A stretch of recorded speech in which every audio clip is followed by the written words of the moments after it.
प्यारे बच्चों, हम लोग ललद्यत की रचना वाक का अध्ययन कर रहे थे।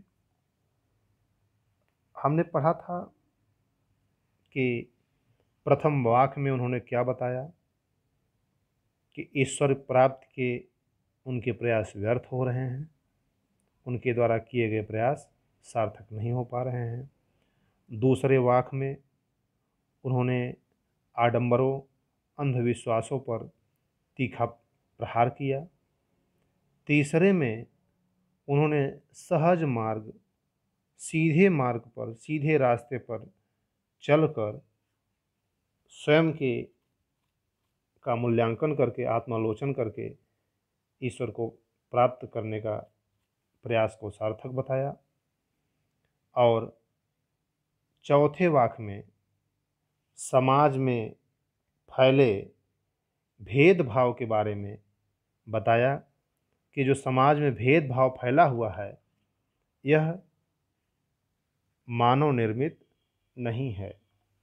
उन्होंने बताया कि थल थल में बसता है शिव ही, भेद न कर क्या हिंदू मुसलमान, ज्ञानी है तो स्वयं को जान, वही है साहिब से पहचान।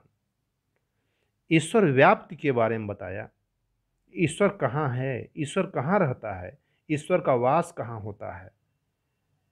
कबीर की बात इन्होंने भी कहा कि ना मैं देवल, ना मैं मस्जिद, ना काबे कैलाश में, ना तो कौन क्रिया कर्म में, नहीं योग वैराग में, न तो मंदिर में, न तो मस्जिद में, न किसी योग क्रिया कर्म में, न ही वैराग्य में। अगर व्यक्ति ज्ञानी हो तो ईश्वर को तत्क्षण प्राप्त कर सकता है, क्योंकि वह कहाँ रहता है, थल थल में बसता है, कण कण में बसता है, उसका वास सर्वत्र है। अत्र तत्र सर्वत्र, वह सर्वत्र व्याप्त है।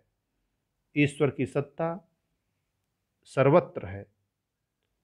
वह किसी एक सीमा में बंधा हुआ नहीं है कि उस सीमित दायरे में ही रहेगा, वह मंदिर में ही मिलेगा, वह मस्जिद में ही मिलेगा, वह चर्च में ही मिलेगा, वह गुरुद्वारे में ही मिलेगा, ऐसा नहीं।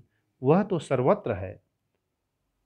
बस हमें देखने की आवश्यकता है कि हम किस तरीके से उसको देख सकते हैं, हमारा दृष्टिबोध क्या है, हमारा आत्मज्ञान कैसा है। थल थल में बसता है शिव ही, भेद न कर क्या हिंदू मुसलमान। उन्होंने बताया कि ईश्वर सर्वत्र व्याप्त है, वह कण कण में है, वह क्षण क्षण में है, वह रोम रोम में है। ईश्वर प्रत्येक स्थान पर व्याप्त है, सर्वत्र व्याप्त है। इसलिए उसे ढूंढने के लिए कहीं जाने की आवश्यकता नहीं है।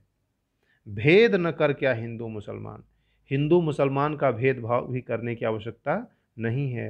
राम रहीम का भेदभाव करने की आवश्यकता नहीं है। मंदिर मस्जिद की भेदभाव करने की आवश्यकता नहीं है। अगर आवश्यकता है तो वह है आत्मज्ञान की, अंतःकरण की। अंतःकरण जब हमारा शुद्ध हो जाएगा, पवित्र हो जाएगा, आत्मज्ञान की प्राप्ति हो जाएगी, तो हमें ईश्वर को जानने, पहचानने, खोजने, देखने की शक्ति अपने आप आ जाएगी।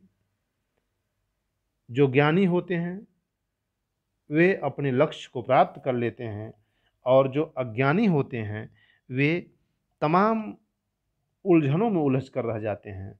अज्ञानी व्यक्ति समाज में बनाए धर्म संप्रदाय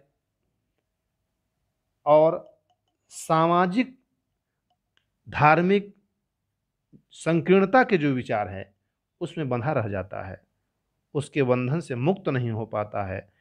यदि मनुष्य को आत्मज्ञान हो जाए तो वह अपने ज्ञान रूपी नेत्र से, ज्ञान रूपी चक्षु से ईश्वर की प्राप्ति कर सकता है, ईश्वर के दर्शन कर सकता है।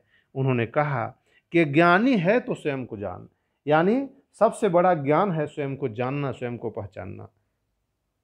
सबसे बड़ा ज्ञान खुद को जानना है, क्योंकि हम दूसरे की कमियों को जान जाते हैं, पहचान जाते हैं, उसमें क्या अच्छाई है, क्या बुराई है, इसकी आलोचना हम कर लेते हैं, लेकिन सत्य यही है कि हमारे अंदर कौन-सी बुराई है, हम उसे न तो समझ पाते हैं और समझ भी पाते हैं तो उसे स्वीकार नहीं कर पाते हैं। और यही करना है, हमें स्वयं को जानना है, स्वयं को पहचानना है, आत्म आलोचन करना है, सेल्फ इवैल्यूएशन करना है, स्वाध्याय करना है, तब और जब इतना हो जाएगा तो ईश्वर की प्राप्ति स्वयमेव हो जाएगा।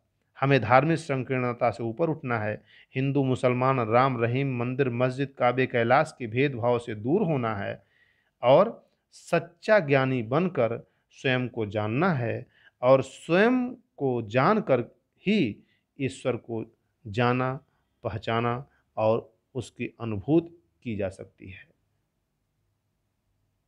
और इसके अलावा ईश्वर को प्राप्त करने का कोई माध्यम नहीं है।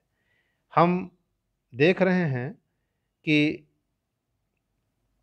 यहाँ जो वाक है इसका शिल्प सौंदर्य किस प्रकार है, इसमें देखें तो भाषा सहज, सरल, बोधगम्य है और अलंकारिक दिख रही है।